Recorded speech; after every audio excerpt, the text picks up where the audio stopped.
Hi guys, welcome to my channel. ఈరోజు అయితే నేను బోటి కర్రీ చూపిస్తున్నాను. ముందుగా కుక్కర్ పెట్టుకొని దాంట్లో ఆనియన్స్ వేసుకొని వేయించుకోవాలి.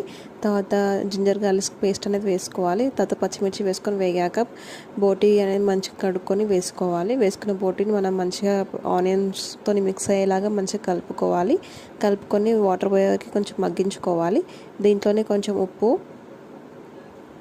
ఉప్పు వేసుకొని మనం మగ్గించుకున్న దాన్ని కొంచెం సేపు ఆగాలి. కొంచెం సేపు అయ్యాక కొంచెం కారం వేసుకొని మగ్గించుకుంటున్నాను.